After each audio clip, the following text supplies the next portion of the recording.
Welcome to Pullback, the podcast that digs into the ethics behind everyday choices. We are a proud member of the Harbinger Media Network, and you can check out our partner shows at harbingermedianetwork.com.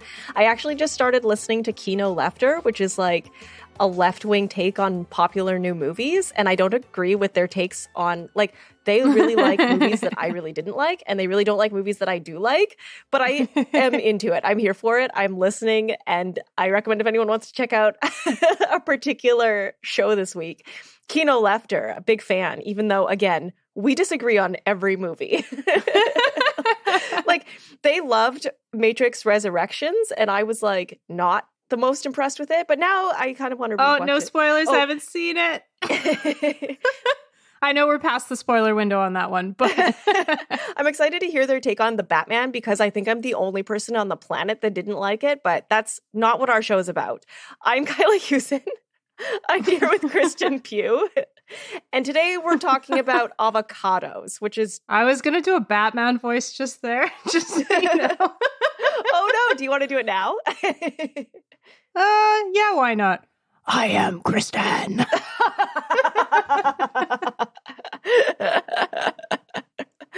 Oh my God. Kristen, do you think that Batman could save the avocado industry? I mean, insofar as he fights cartels, maybe. Yeah. Also, he's like a billionaire. Do you think, like, if he redistributed his wealth, that would help the avocado problem? Yeah. I don't know if it would help that much, but in general, I think redistributing wealth helps a lot. The particular problems of avocados, I mean, he could save some butterflies, I guess, but... Wait, what? Yeah, strap in. It's going to be quite an episode.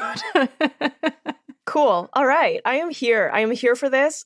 Like, I don't know very much about avocados except that it's, like, distinctly a millennial thing that is mocked. Like, we really like avocados. And I'm like, I can't afford avocados lately, but I guess that's also why I can't afford a house. That's like a meme that went around a few years ago.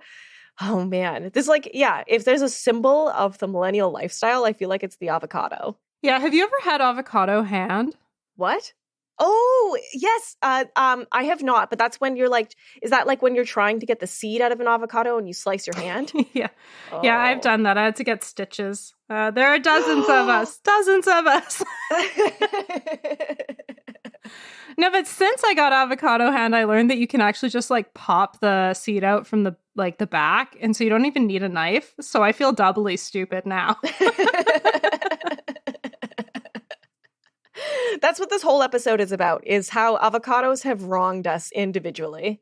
Yes. Avocados are unethical because I hurt myself once. End of episode. So avocados are a fruit. Technically, they're a berry, which I think is fun. Yeah. We're not even 2 minutes into this, and I am calling bullshit. No way an avocado counts as a berry. That's what they're called. They're basically like olives in that they're not sweet. They, rather than like being full of sugars, they are more fatty. Stop it. I'm having like galaxy brain moment here. Are olives berries? I don't know, but like in principle, they seem like they could be. I don't know though. Man, I don't know anything about like, did I think that olives were vegetables? I don't even know. I guess I thought so. Olives are just olives. They're their own thing. That's how I feel. But avocados, we primarily eat them, but they can also be used to make oil. It's a pretty common cooking oil now, and it's also used in cosmetics and some soaps. So not always directly consumed, but often. Avocados grow on... avocado trees? Yeah! Nice. Nailed it. Yeah. So they're tropical evergreen trees. They grow throughout the year. They don't have like a hibernation period like some trees, in northern forests do. Avocados, they're not quite sure where they originated. It's believed that they originated in Mexico, maybe Guatemala and the West Indies as well. So it's sort of a Latin American, Central America kind of fruit. And, in the early 1900s, they were actually known as alligator pears, which I think is a way cooler name. I wish we'd bring that back. Yeah, we should keep calling them that. Yeah, so avocado is actually the traditional name. It comes from the Aztec, I'm going to butcher this, but Ahuacahuatl, or testicle tree, which I understand why they didn't go that way with it. That is a perfect name for it, though, isn't it? Like, they really do look like really swollen testicles. The testicles of someone that needs to go to the doctor. But yeah. But yeah, they were originally called alligator pears, and that was not particularly appetizing. It was also confusing because they're not sweet. You're like expecting a pear, and then you get like an avocado. So the California Avocado Association decided that this like more exotic and like traditional name would sell better. Which, you know, one theme in this episode is going to be the California avocado industry, because they've done some marketing things with the avocado. All right, let's talk a little bit about the rise of the avocado. So avocados, they were sort of this obscure fruit that people didn't really want. And in the 1920s, there was sort of a marketing effort to pitch them as a luxury item. So you might see like old style recipes from like the 20s through the 60s where like there's just like shrimp in an avocado or something like that. That's because it was pitched as a luxury item for a while. But in the 1980s, avocados took a real hit because low-fat diets became popular. So people did not want this extremely fatty fruit. It was rough times for avocado growers. But luckily, advertising can solve all. And the mainstream popularity of avocados was the result of a marketing campaign that the California avocado growers paid for. And it did a couple of really weird things that I just want to touch on. I know this has nothing to do with ethics, but I just find it interesting. No, I mean, I'm here for it. What year did they start doing this marketing? Like in the 90s, vaguely. Yeah. Okay. So marketing in the 90s was pretty balls out. Like, I want to hear a little bit about what they decided to do. Yeah, so the first one is like not all that like out there. The second one a little bit more. But we'll start with how they pitched guacamole as a Super Bowl snack, because this was like about at the same time where the Super Bowl was starting to become a snack foods thing. Like prior to the 90s, you didn't necessarily associate Super Bowl with Super Bowl snacks in the same way. So they tried to hop on that train and did so pretty successfully through a campaign they called Guacamole Bowl, where basically they would try to solicit recipes from NFL players. And it's pretty successful. In the 2019 Super Bowl, 162 million pounds of avocado was consumed.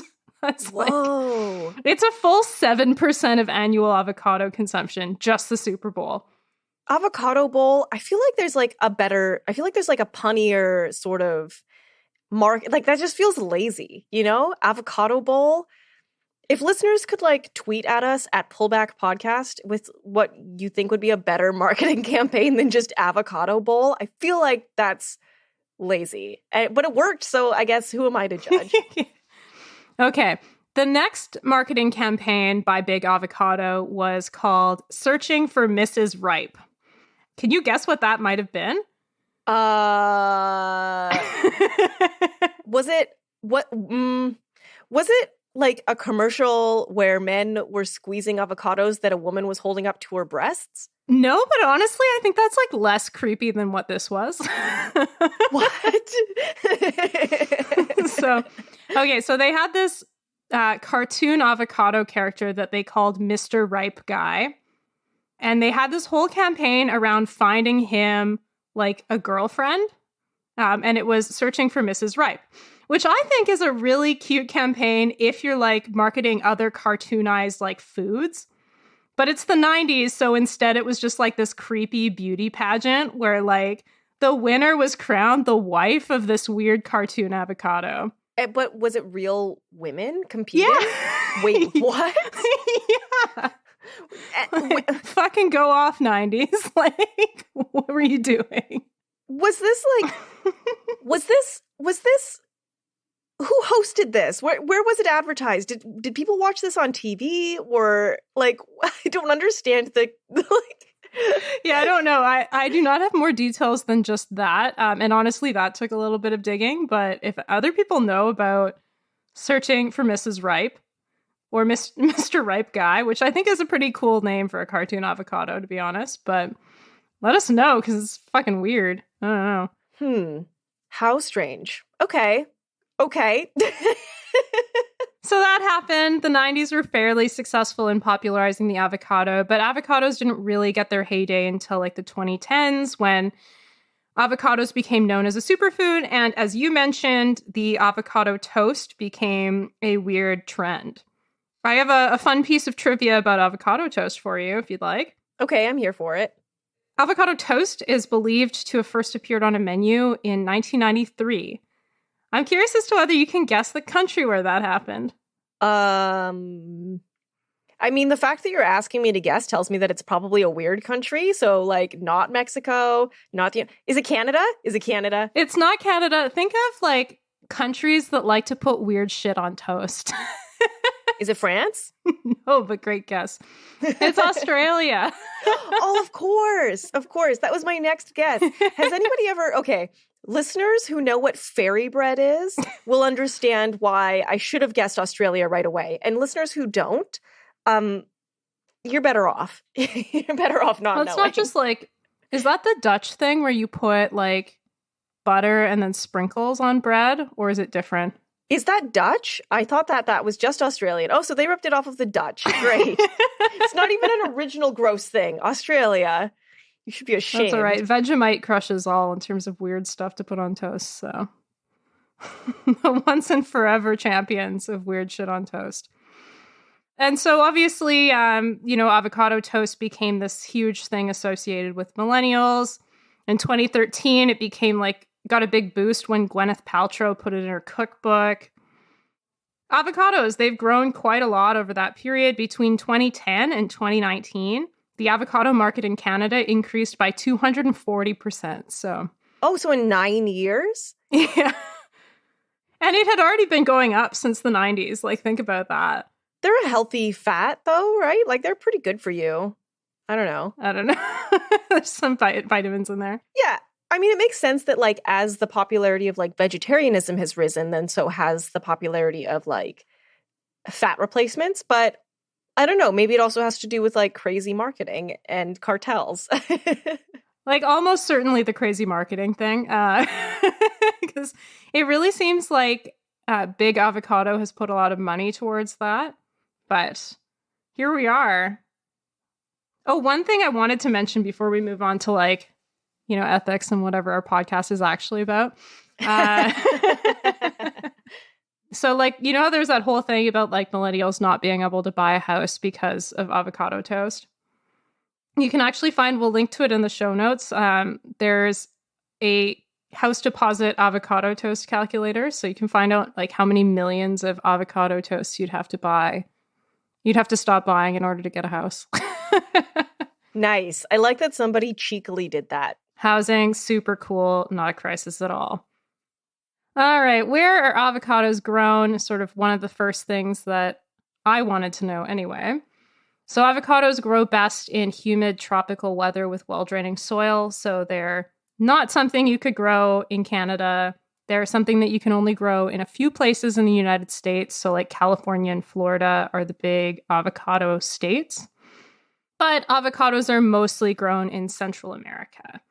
And increasingly now in Africa as well, and also, like, tropical places elsewhere in the world, or places that aren't tropical but are warm and have irrigation. So, like, Israel is a big grower, not a notoriously wet country. Yeah, that must be Is that a problem then for, like, drought and shit? Like, especially as we go into, like, the middle years of climate crisis, like.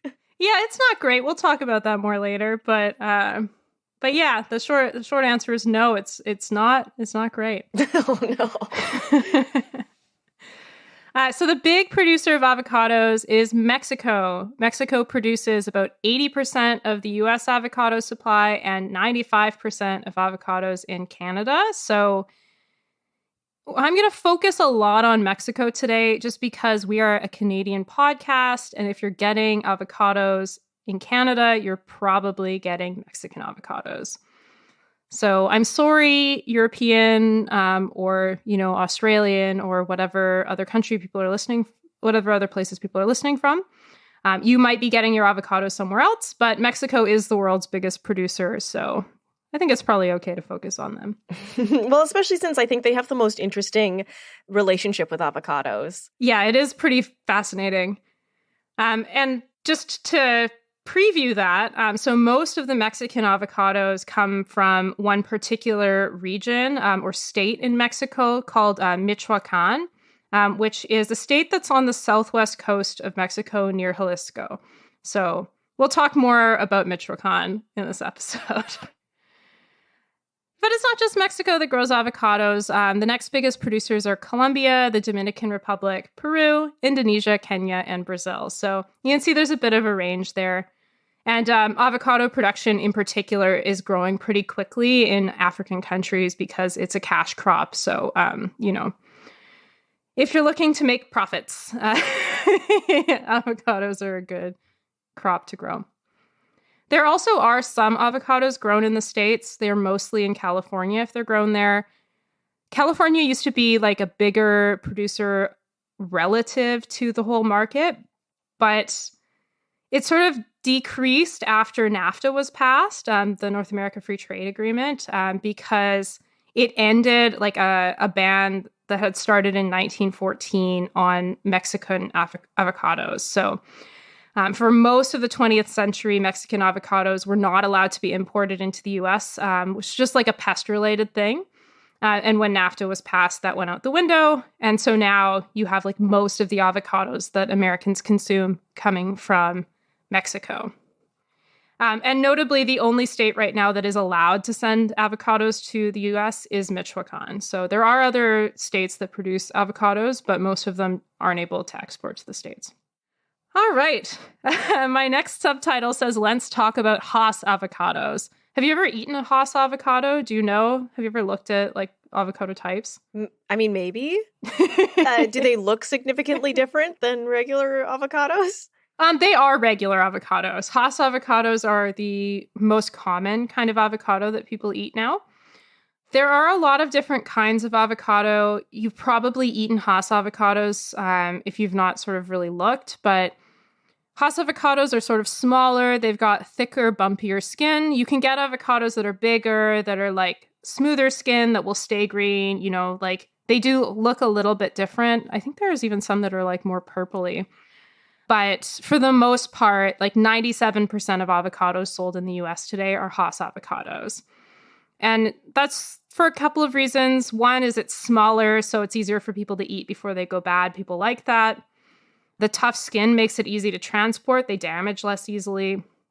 So Haas avocados are what we mostly eat, and they are a monoculture. They were discovered in the 1920s, and now all Haas avocados are descendant from a mother Haas tree in La Habra Heights, California. So is that tree still around?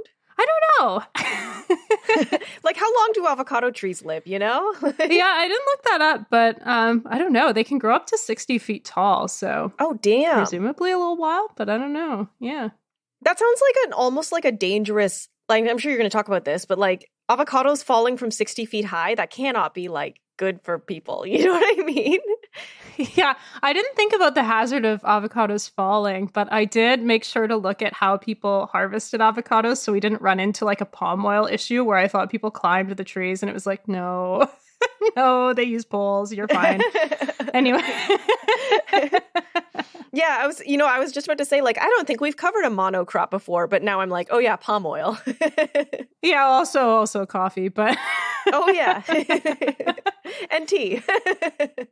Yep. Oh, the world's great. So let's talk a little bit about growing avocados. A great segue, Kyla. So avocados are picked... they need to mature on the tree, but they do most of their ripening once they've already been picked so that they're not bad by the time they make it to the supermarket. And there are different seasons for different avocado varieties, but typically you can sort of harvest avocados 2 to 4 times per year. It seems to depend somewhat on the variety. It seems to depend somewhat on where they're grown. But that's in general, there's like somewhere between 2 and 4 harvests every year of avocados. Avocados are really tricky to pollinate. So actually, instead of growing new avocado trees from seeds, most of the time avocado growers will graft new trees from old trees, which is a really weird technique. But it's basically like Frankensteining roots and branches together, and then eventually they fuse and you've got like a new tree. Whoa. So what you're saying is if I were to take an avocado and plant it in my backyard, I probably wouldn't be able to get an avocado tree. Well, for many reasons, one of which being that Vancouver is way too cold. Well, what if I planted it in my bathtub, Kristen? But yeah, for a while in the early pandemic, I was saving my avocado seeds because I'd seen something online that like you could dry them out and then plant them and they would grow. No. You were duped. I was duped big time. So, like, if you do decide to take an avocado tree from a seed, it takes about 4 to 6 years before it can actually produce any fruit. I don't know what the timeline is for grafting, but presumably it's something similar to that, depending on how big the grafted material is. So you do have to put some time into it. And that's actually something we'll talk about. I'm not sure if we'll talk about this a little later, but I had mentioned that Jalisco is starting to produce avocados, and you know, there's a lot of production that's happening there in terms of like they're growing the trees, but in a lot of cases it's not harvesting yet because it hasn't been enough time. Avocados, because they're monocultures, they are highly susceptible to viral, bacterial, and nutritional diseases. So that's not great for avocados. It means that you have to use a fair amount of fertilizer. It's also not great for biodiversity, and you know, it can create food insecurity if crops fail en masse. So monocultures are not great. Let's talk about farming and what happens after the farm. So most avocado growers in Mexico have 5 to 10 hectares of land. So it's relatively small farms. But avocado farms or orchards can be much larger. In California, some avocado farms are over 100 hectares. And just to give listeners some context, because like that meant absolutely nothing to me. 5 hectares is about 9 football fields, and 100 hectares is about 180 football fields. So, oh, wow. That's still hard to like imagine, you know? Yeah, just imagine a football field and then imagine like 200 of them stacked together. Some avocado farms are that big. Avocados are pretty labor-intensive fruit to pick, as you might imagine, because they're picked by hand. Basically, it's like you take like shears or whatever, and you're cutting the avocado off of their stems, which is like what the little piece at the end of the avocado is. That's the stem. And for avocados that are higher up, there are picking poles and ladders. So either it'll be a ladder, you sort of go up the ladder and then cut it by hand, or there's these like devices with baskets and knives. They seem complicated, but but people seem to like them in the videos that I saw. So it's fairly labor intensive, but there are some tools because they are such tall trees. And after avocados are harvested, they get transported and brought to packing plants, which is where they get cleaned, sorted, packed, and then placed into cold storage before they go on to wherever their next destination is. So this will be relevant later in the episode, but in Mexico, most avocados are packed in the city of Uruapan. So we'll talk about that more. All right, do you want to talk about the environment for a bit?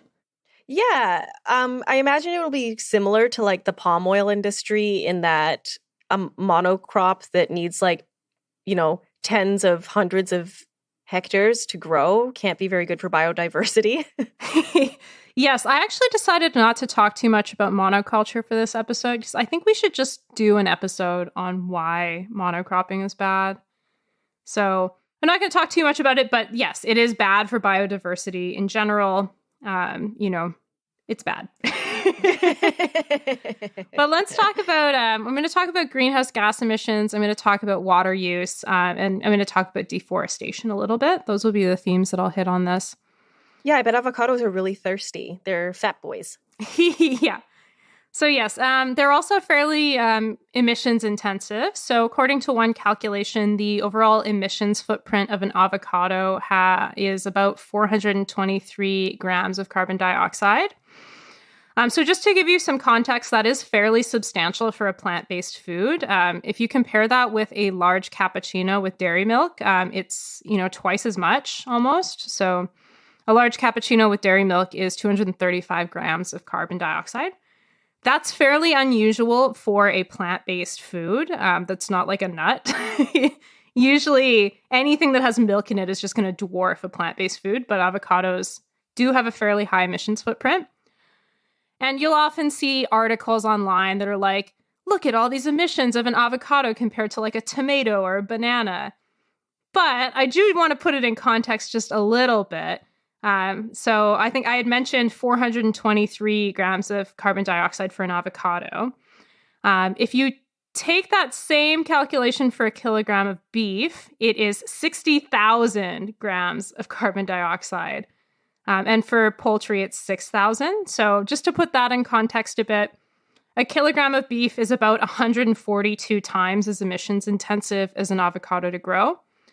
And before my naysayers get upset with me, let's take it on a per calorie basis. Beef is still 20 times as emissions intensive as avocados if you do it that way. So yeah, it's for a plant, yes, pretty high emissions. In general, If we replaced all of our cows with avocados, well, I don't know what kind of vitamin changes we would need to worry about, but basically the emissions would still go down. Yes, that would not be a complete dietary choice. We'd have to add some other plant substitutes. I just want to talk quickly about emissions across the food chain. For most food products, the largest sources of emissions are land use and then farm stage emissions. So that does seem to be the case for avocados.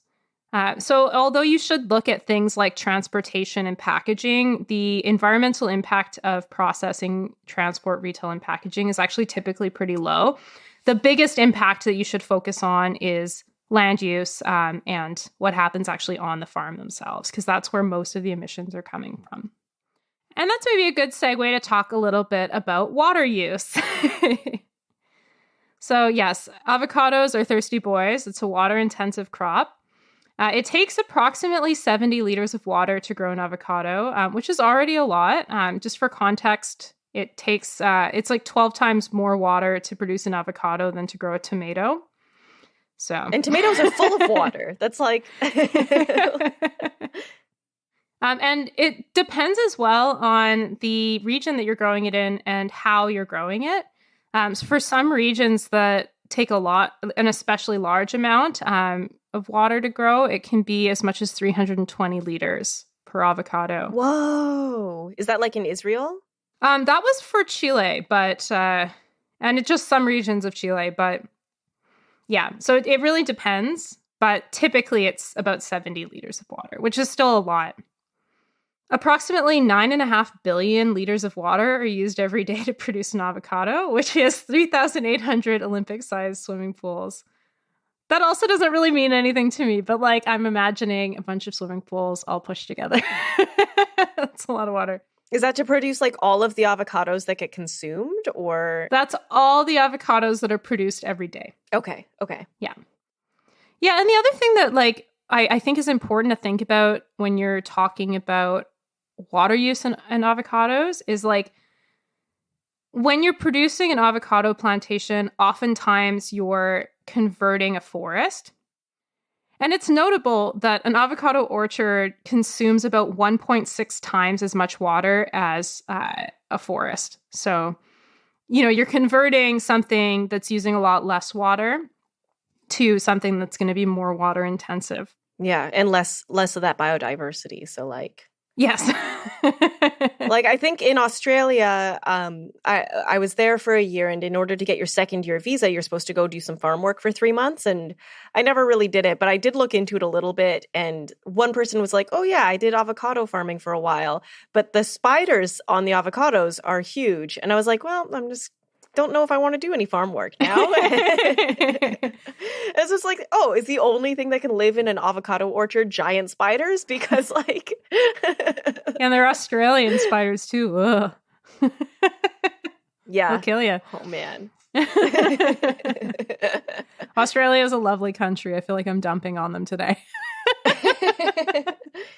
So another thing to think about when it comes to water use in avocados is that avocados are grown in relatively arid regions like California and Mexico that already are suffering from really high water stress. So this is a thing that I found that was very troubling. Avocado production in Michoacan requires extracting water from the aquifers that are around there, which is actually causing small earthquakes because it's opened up small subsoil caverns. So... What? Yeah. What? So, like, eating an avocado is like the equivalent of fracking? Oh, yeah, on a smaller scale, but yeah. Holy shit, that sucks. That sucks so bad. Yeah, so that's troubling. And in Chile, there's evidence of avocado plantation owners actually depriving local villages of groundwater. I was going to go into a whole thing about Chilean water because the Chilean water privatization system is fascinating and it's really fucked. But like the short answer is basically if you're a plantation owner and you have water rights, a lot of them can basically just decide to like shut off the taps to towns. That's wild. I think they changed those rules, but like it's pretty messed up. All right, let's talk about deforestation. So, avocado production is actually a fairly large driver of deforestation in Mexico. For the state of Michoacan, it is about 30 to 40% of recent deforestation because it's such a large part of production there. Wow. So, yeah, I thought that was really interesting because I remember when we did our palm oil episode, I had looked at the figures and I was like, okay, palm oil, yeah, it drives deforestation, but it's like a very small percentage. It's like logging and other things as well. Here, it's like, that's a sizable chunk, you know? So, you know, as avocado production continues to expand, that's a pretty big concern. And deforestation is not great, both because you're converting, you know, what is usually a pretty good carbon sink and a home for biodiversity into a monocrop, but also because deforestation can lead to erosion and river overflow, which can cause dangerous flooding and has in some cases and has killed people. So it's something that you don't want.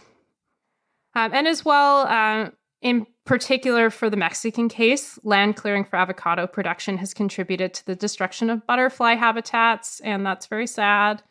In particular, monarch butterflies, they come to Mexico in the winter, and their winter homes are being destroyed for avocado production in a lot of cases. Oh, but like if the Batman were to spend some money and like create some monarch butterfly like rezoning areas, do you think is that what you had in mind when I asked if Bruce Wayne could save save the avocado industry? It's interesting that you mentioned that because I did find greenwashing. I think it was from the Mexican Avocado Exporters Association. It was something related to the avocado industry where they're like funding a monarch butterfly sanctuary. I'm like, that's nice, but all right, that's all I had for the environment. Let's talk about people now. So I'll start by talking just really briefly about working conditions on avocado orchards. I'm not going to spend a lot of time on that because it actually does not seem terrible in the spectrum of agricultural work. So I was pleasantly surprised there. But then we're going to talk about blood avocados for a bit. Then I'll talk very briefly about Kenya. So I'm not just talking about Mexico. The working conditions on avocado farms seem broadly in line with other forms of agriculture, which is to say it's not great and the wages are pretty low, but they don't seem to be one of the most egregious. Most harvesters today work for about $6 US an hour with no benefits, so that's not ideal. It's not great, but honestly, there's berry crops being produced in some of the same regions in Mexico, and that actually sounded worse. In the US, it looks like avocado harvesters are paid piece rates. Do you remember what that is? I know we talked about it in palm oil. Yeah, isn't it you get paid by how much you harvest? Yeah, exactly. You're paid per item rather than hourly. So the typical price there was between $1.05 to $1.35 per pound of avocados harvested. So again, low wages, but didn't actually seem to be terribly out of line with what, agriculture producers are making. Another thing to just highlight is it's not just the workers on the orchards, it's also packing house workers. So a lot of the packing house workers for avocados are in Mexico working 12-hour days for about $130 per week. So it's not like a high-paid packing job at all. Perhaps I just wasn't able to find it, but I didn't see like hugely egregious violations happening. With the exception that the cartels have been causing a lot of problems. So had you heard about like blood avocados or green gold or, the cartels' involvement with avocados before? I recently heard about the avocado like cartels because somebody on TikTok was talking about it. And I'm like all over TikTok right now. But they were talking about it because the United States like banned Mexican avocados for like a day or two because a bunch of maybe one or two of their immigration officers or something like that were getting threatened by Mexican cartel folks. And they were like, and the United States was like, no, you can't be threatening our dudes. We're going to stop importing avocados. And the person that I was watching on TikTok was like, we get 80% of our avocados from them. So like, we're going to have an avocado shortage in a couple like in a week if this isn't sorted out. But I think they did sort it out. So I don't know. The ban was ended, but the problem wasn't fixed, if I can say it that way. So as I had mentioned before, Mexican avocados are grown primarily in the state of Michoacan, which is also at the front lines of the drug war in Mexico. Cartels have recently, a little bit more than recently, it's been more than a decade now, they've gotten involved with the avocado industry within Michoacan. It's not just the avocado industry, they're also involved in other prominent agricultural crops like berries and limes, but avocados is a really big one. We've done episodes on conflict minerals before, and it struck me that a lot of what I was researching is similar between the two. It's very similar in the sense that this is an industry that's providing a vital funding source for cartels, and that funding source can then be used to escalate violence and to support further organized crime. So the issue is pretty similar. The details are fairly different, but just as a preview, that's what you're about to hear. Yeah, I guess that there's a reason they call them blood avocados and blood diamonds, right? Yeah, exactly. Mexico has been an important site for drug production and trafficking to service the American and Canadian illegal drug markets for a while now. To explain how cartels got into avocados, you have to go back to 2006 when Mexican President Felipe Calderón launched Operation Michoacán, which was basically a militarized campaign to take back control of the state because it had been really overrun with cartels. What ended up happening, it did not end up taking back control of the state. Instead, it ended up breaking up cartels into dozens of smaller and more difficult to control cartels. So in a way, it kind of just made the situation messier. And today there are at least 9 cartels that are operating in Michoacan. But one of the big ones is the Jalisco New Generation, or CJNG. So that's one of the biggest cartels. When Calderón's crackdown on drugs started, cartels basically decided we better diversify beyond drugs. We better have revenue sources that aren't just drugs because the government's sort of coming down harder on us. And because agriculture dominates the Michoacan economy and avocados are a big cash crop, that was sort of a natural choice. So the cartels decided to get a piece of the avocado industry, basically. All right, what did that mean in practice? Cartels started to provide security for avocado farmers in exchange for a trading fee, which is kind of like a tax. And this is a little bit complicated to explain, in part because in some cases, farmers actually welcomed the drug cartels initially because they were able to provide a service that the state didn't provide. They were able to genuinely provide some security for some farmers in exchange for that trading fee. Over time, though, the cartels basically became more predatory and they stopped providing those services that farmers liked. Instead, they were sort of just extorting farmers, transporters, and packers. It was a really profitable thing for them to do. Between 2009 and 2013, they earned about $750 million from avocados in Michoacan. And it's not just extortion. In some cases, they also directly took over lands used to produce avocados. So they, in a sense, became the informal owners and could profit from avocado production directly. Theft is also a big issue. 4 avocado trucks are stolen in Michoacan every single day. That's a lot. And there are also allegations of kidnapping, robbing, harassment, threatening, and murder against avocado farms and other people involved with avocados. I'll give you a couple examples of this that are fairly recent. In August 2019, there were 19 people killed in Uruapan, which is the second largest city in Michoacan. And it's also where a lot of the avocado packing happens. The attack was claimed by the Jalisco New Generation cartel, and it is believed to be related to a fight for control, both of the drug and the avocado industries in the region. And as you had mentioned last month, the U.S. briefly suspended avocado imports from Mexico after an American safety inspector was threatened in Michoacan. These kinds of things happen a lot. They usually affect, avocado farmers and like ordinary Mexicans. The threat on safety inspectors, I assume happens, but, you don't hear of like killings of safety inspectors all that often. So partially because, the U.S. had a pretty big reaction there. After the cartels sort of became more predatory, some Michoacan sort of cities and residents formed self-defense forces and community groups in order to sort of like fight the cartels directly. So from what I was able to see, that was somewhat helpful for a while, but eventually these groups became corrupt as well, and cartel members joined, and it sort of ended up being just another sort of like rival cartels. So it's not awesome. What a wild like transformation, Like, oh, there's actually more money in bullying people, so let's pivot to that. Yeah, and it's the result is this ongoing war between different cartels and between the cartels and the self-defense forces. It's really a mess right now. And as in particular, cartels are fighting to control Michoacan, avocados are becoming a big part of the strategy. If you're a cartel, you can take money from avocados to, get you the resources to buy American guns and bring them back across the border and fight your battles. It's a real tool in your belt if you can get that avocado money.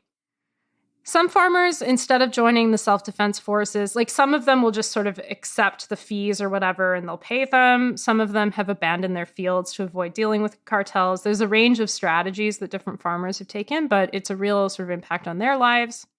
And I do want to highlight that not all Mexican avocado farmers are linked to cartels, and it can be really difficult to tell which is which. This, again, is like pretty similar to the conflict minerals story, right? Except the difference being that in the conflict minerals cases, you actually had some efforts at supply chain traceability where you could say more easily, this mine is not in a rebel-controlled area, whereas this one is. With avocado farming, it's a lot harder to do that. One last thing that I want to note on this is that it's not just avocados. Michoacan is also a major berry producer and also a big lime producer. So some of these same cartel issues do apply in those industries as well. And actually, the lime industry is really interesting. There are allegations that cartels have actually been price-fixing limes by limiting the amount of days that farmers can pick limes so that they create like a shortage and the price goes up. Oh. So, limes. Does it help if people stop eating avocados, or like does that only hurt the local? Because like you were saying, not everybody's involved in this and it's hard to know who is. So like if we just carry on eating avocados as normal, then that's not really solving the problem. But if we stop eating avocados or buying them from that region, then it's only hurting the people there. So like, do you know if there's a solution to this? Yeah, I spent some time thinking a little bit about solutions. The headline is, I don't think boycotts are productive. And what really needs to happen is the U.S. needs to pass gun control laws. But so maybe focus your efforts on that if you're really upset about cartels and avocados.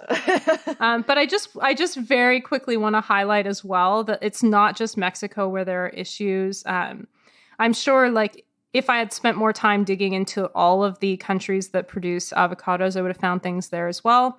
A quick look at the Kenyan avocado industry found that there's a plantation there with allegations of assault and rape at the Kazuki PLC avocado plantation, which is a really big one, and it's owned by a British agricultural company. So I focused on cartels here. That's probably like what people will have heard of before. It's what there's the most written on.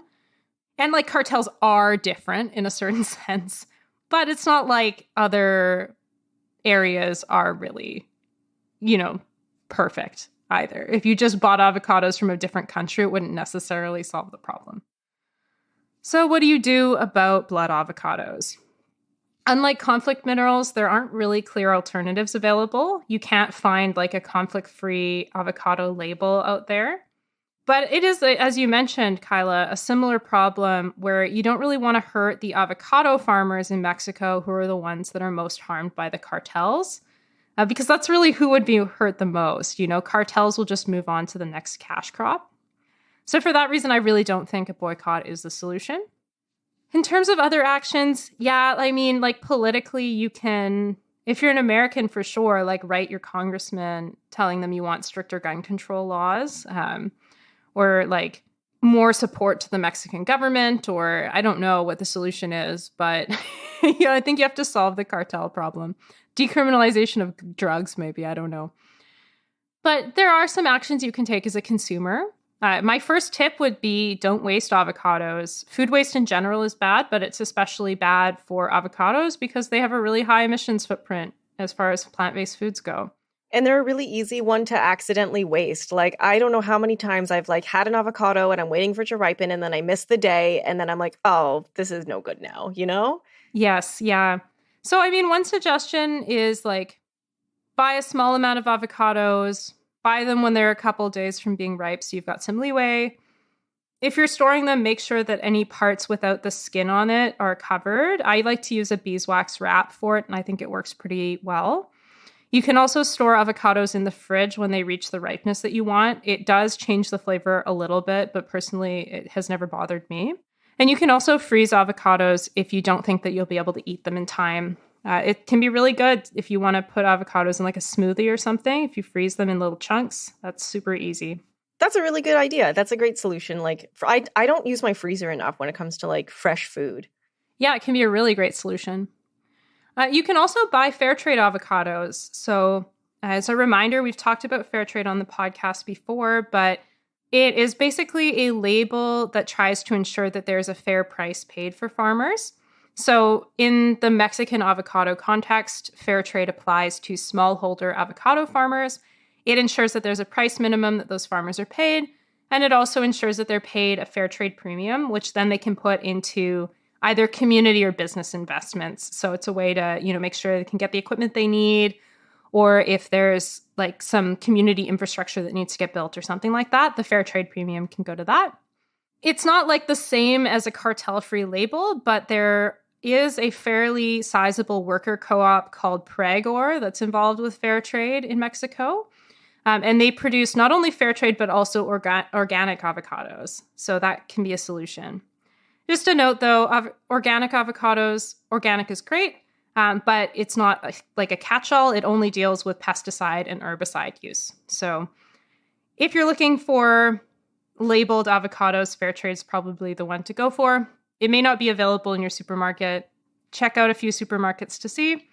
And if not, then just, treat those avocados like gold.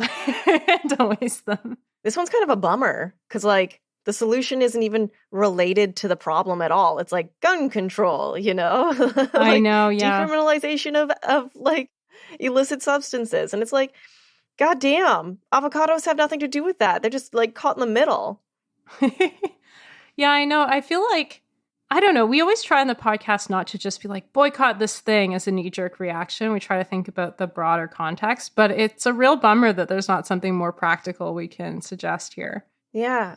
Yeah. Drug cartels are, I don't know, the war on drugs is maybe a bad idea. Oh, God. Yeah.